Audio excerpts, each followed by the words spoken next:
అందరికీ నమస్కారం. 16వ వార్డు ప్రజలందరికీ నా యొక్క నమస్కారాలు తెలియజేస్తున్నాను.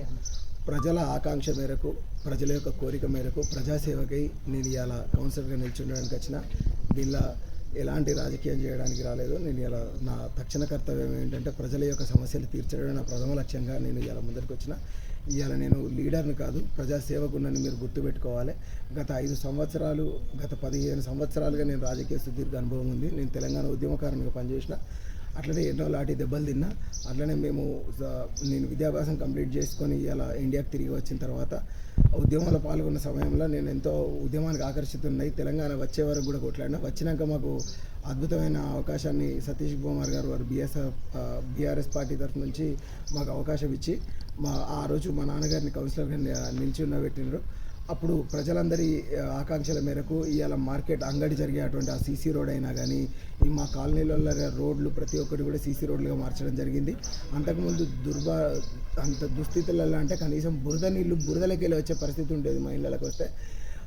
అలాగే ప్రతి డ్రైన్ వ్యవస్థను కూడా పటిష్టమైన ప్లానింగ్ తోటి ప్రతి డ్రైన్స్ కూడా బయటికి రూట్లు చేసి ఎంఆర్ఓ ఆఫీస్కి వెళ్ళి ఒక డ్రైను, తర్వాత పోలీస్ స్టేషన్ కాడ నుంచి ఒక డ్రైను, భారీ డ్రైన్లను నిర్మించి ఇలా వరద వచ్చేది మెయిన్ రోడ్కి అట్లాంటి ఉధృతి లేకుండా మేము ఇలా నెరవేర్చుకున్నాము. ఇలా ఆ రోజు అలాంటి కన్స్ట్రక్షన్ చేసుకున్నాము. అట్లనే మెయిన్ రోడ్ మీద ఉన్నటువంటి పెద్ద కరెంటు పోల్లు కానీ, ప్రజలకు అవసరమైన ఇంటింటికి మిషన్ భగీరథ నీళ్లు కానీ, ఇంటికి పెన్షన్లు కానీ, వితంతు పెన్షన్లు కానీ, ప్రతి ఒక్క డబుల్ బెడ్రూమ్లు కానీ, అప్పటి అవకాశాలు ఉన్న బీఆర్ఎస్ పార్టీ తరఫున ఎలాంటి ప్రజలకు సేవ కావాలన్నా కానీ మా ఇంటి నుంచి కొట్లాడి తీసుకొచ్చి మా ప్రజలకు అప్పచెప్పినాం.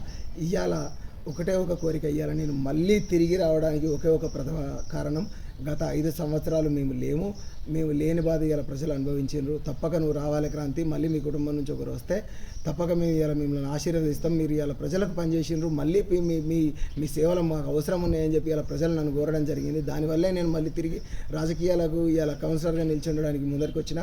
ఖచ్చితంగా మెయిన్ రోడ్ ఇలా అందరికీ జీవనాడైనటువంటి మెయిన్ రోడ్ యొక్క ప్రతి ఒక్క ప్రాబ్లమ్ని నేను సాల్వ్ చేయడానికి ముందుకు వచ్చినా. ఇలా వరదలు వచ్చినా, ముంపులు వచ్చినా, ఏదొచ్చినా కానీ అంతటి పెద్ద అందరికీ అన్నం పెట్టేటువంటి మెయిన్ రోడ్ ఆగమైపోతూ ఉన్నది. ఆ వరద నీటిని తక్షణమే మేము మరలించేటువంటి ప్లాన్స్ కానీ, తక్షణమే మరలించేటువంటి యోచనలు కానీ మా దగ్గర పూర్తి స్థాయిలో ఉన్నాయి. నా మీద ఎట్లా ఈ వెనకాల మెయిన్ రోడ్ వెనకాల ఉన్నటువంటి ఆ రోడ్ వేయడం వల్ల, వెనకాల డ్రైన్ మన ఈ మార్కెట్ రోడ్లో డ్రైన్ చేయడం వల్ల ఆ మురుగునీళ్ళు ఇంటెనక ఆగకపోవడం, ఇలా కనీసం మెయిన్ రోడ్ వాళ్ళు ప్రశాంతంగా సాయంత్రం పూట కిటికీలు తెరిచి నిద్రపోయే పరిస్థితి ఉన్నది. లేకపోతే పందులు చచ్చిపోయి, కుక్కలు చచ్చిపోయి, పందికొక్కలు పొక్కులు తోడి ఇలా వాళ్ళ ఇళ్ళని ఖరాబ్ అయ్యే పరిస్థితి ఉండే. ఇలా అదే మెయిన్ రోడ్ ప్రజలు మేము ఉన్నప్పుడు అంతటి ఆ నీళ్ళ ఫ్లో లేకుంటుండే. ఇవాళ అన్ని కన్స్ట్రక్షన్స్ చేయడం, ప్రతి ఇండ్లు కన్స్ట్రక్షన్ అవడం వల్ల నీళ్ళన్నీ వచ్చి ఇలా ముంపుకు గురవుతూ ఉన్నాయి. ఇవాళ ఒక షాప్ మునిగిందంటే సుమారుగా 10 లక్షల నుంచి 5 లక్షల నుంచి 10 లక్షల ఆర్థిక నష్టం జరుగుతూ ఉన్నది. ఇవాళ నష్టాన్ని ఎవరు పూడ్చగలుగుతారు? కనీసం నష్టం పూడ్చడం పక్కకు పెట్టండి, వాళ్ళని కనీసం అయ్యో పాపం అన్నటువంటి నాయకుడు లేకుండా పోయిండు. ఆ బాధను విని నేను ఒక రోజు పోయినా, వాళ్ళ బాధను విందామని పోతే ఆ రోజు నా వయసు చిన్నది, నేను గమ్మునున్నా, నేనేం మాట్లాడలేకపోయినా, నా వయసు చిన్నది ఉన్నాను.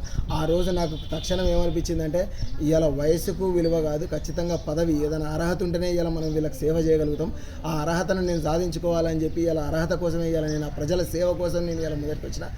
నాకు ఎప్పుడైతే ప్రజలు అంటే 16వ వార్డు ప్రజలు నాకు సహకరించి మెయిన్ రోడ్ వాళ్ళంతా నాకు ఓట్లేస్తారో తప్పక మీ కష్టం కోసం నేను కొట్లాడతాను. మీ అందరి ముందు మీ కొడుకునే నేను మీ ఇంటి ముందు నిలబడతా. మీ ఏ ప్రాబ్లం వచ్చినా, ఏ కష్టం వచ్చినా కానీ మీ ఇంటికి వస్తా. అట్లనే పై భాగానికి తీసుకుంటే మా బీసీ మిత్రులు, కనీసం ఆ ఏసీ టాకీస్ ఉండేటువంటి చాలామంది పేద ప్రజలు, వాళ్ళకు పాపం డబల్ బెడ్రూమ్ ఇల్లు మేము మా బీఆర్ఎస్ పార్టీ ఉన్నప్పుడు అప్పచెప్పడం జరిగింది. ప్రతి తల్లికి వితంతు పెన్షన్లు కానీ, ప్రతి అమ్మకు, ముసలమ్మకు ఆసరా పెన్షన్లు కానీ ఇలా మా ప్రభుత్వం ఆసరా అయ్యి ఉన్నది.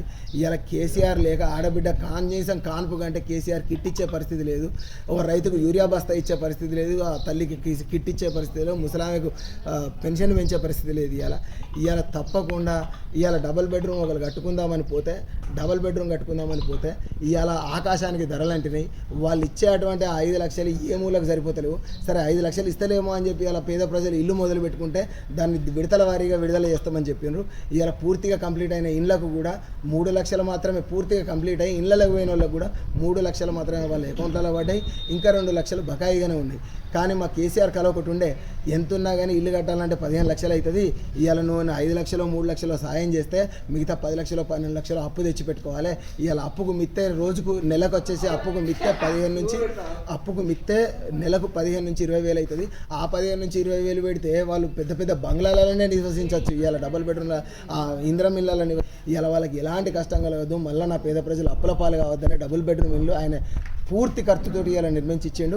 ఇలా బీఆర్ఎస్ ప్రభుత్వం మరో 3 సంవత్సరాల మా పరిస్థితి ఏంటంటే ఇక్కడికి పోతూ ఉంటే మా దగ్గర రోళ్ళోళ్ళు ఉన్నారు. ఆ రోళ్ళోళ్ళు వాళ్ళకు కనీసం ఒక ఇల్లు కల్పించే పరిస్థితిలో లేకుండా పోయిన పరిస్థితి ఏర్పడేది. తప్పకుండా ఈసారి నా వంతుకు అలాంటి పేద ప్రజలు ఎంతమంది మా వార్డులో ఉన్నారో అట్లాంటి పేద ప్రజలు ప్రతి ఒక్కరు నా మనసులో ఉన్నారు. ఆ అందరి మనసులలో కూడా నేను చేస్తానని నమ్మకం ఉన్నది. కాబట్టి ప్రజలందరికీ వినవించుకుంటున్నా, మీ ఇంట్లో కొడుకునై ప్రతి చెల్లమ్మకు అన్ననై మీ అందరికీ ఆసరాగా నిలబడతా, తోడై నిలబడతా. తప్పక నన్ను ఆశీర్వదించండి, అధిక మెజారిటీతో గెలిపించండి. మీ గెలుపు ప్రతిపక్షానికి వాళ్ళ యొక్క పాపాలకు నా గెలిపే వాళ్ళకు సమాధానంగా ఉండాలని కోరుకుంటా ఉన్నాను. జై తెలంగాణ, జై బీఆర్ఎస్. వరసల సతీష్ కుమార్ గారి నాయకత్వం వర్ధిల్లాలి. జై కేసీఆర్.